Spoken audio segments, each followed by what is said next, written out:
તો કેમ છો મારા કલેજા? Welcome back to my YouTube channel. આપ સૌનું મારી યુટ્યુબ ચેનલની અંદર હાર્દિક સ્વાગત છે. અને આજે હું પાછો આવી ગયો છું અમારા ખોડિયાલમાના મંદિરે. જે પાછલા વ્લોગમાં તમને મેં કીધું હતું કે હવે આપણે બીજા વ્લોગમાં જાશું ખોડિયાલમાના મંદિરના દર્શન કરવા. આજ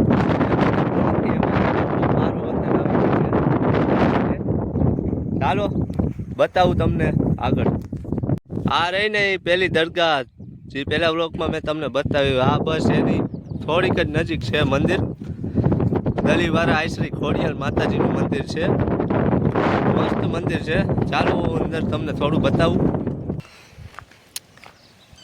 નાનું એવું મંદિર છે, બહુ મોટું મંદિર નથી, પણ અહીંયા લોકેશન મસ્ત છે, જોઈ લ્યો. છે ને બાકી આ ઓની જેમ પાણીનો ટાંકો છે, જે ઓલા બ્લોકમાં બતાવ્યો હતો એ રીતના.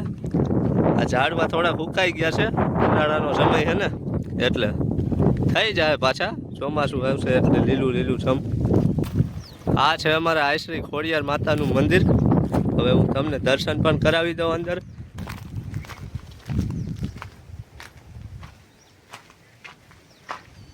જોઈ લો.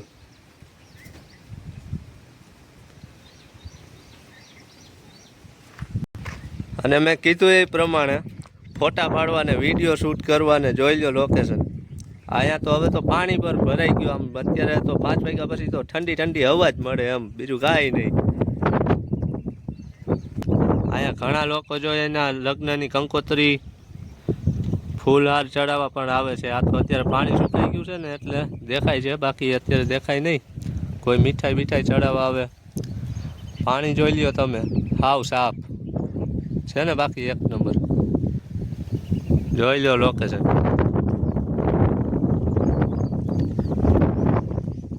જો અહીંથી દરગાહ દેખાય, બે બાજુ બાજુમાં જ છે. અહીંયા મંદિર ને અહીંયા દરગાહ. આ પણ મંદિર જ છે, નાનું છે, બહુ મોટું નથી. ત્યાં માતાની મૂર્તિ કઈ રાખેલી નથી, કેમ કે અહીંયા પહેલાથી જ રાખેલું છે બધું, એટલે.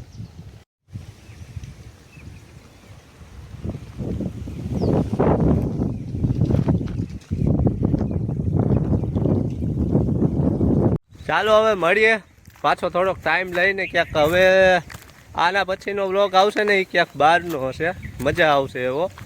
કાં તો વોટરપ્રૂફમાં જવાની ઈચ્છા છે, અને કાં તો ક્યાંક ખારા સ્થળે જવાની ઈચ્છા છે. એમાં એવું છે, પહેલાં જ આવું હતું, અત્યારે વિચાર કર્યો તો સોમનાથ જવાનો, પણ આ અત્યારે ન્યૂઝ મેં જોયા હતા, સોમનાથ ને બેટ દ્વારકા ને બધું બંધ કરી દીધું છે. આ પહેલગામમાં હુમલો થયો ને એ પછી આતંકવાદીના હિસાબે.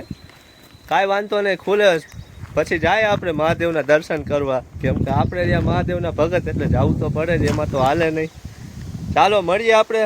ત્યાં સુધી હું લઉં છું રજા. અને લાઈક શેર ને સબસ્ક્રાઈબ કરવાનું ભૂલતા નહીં અને ભૂલતા નહીં. બરોબર છે.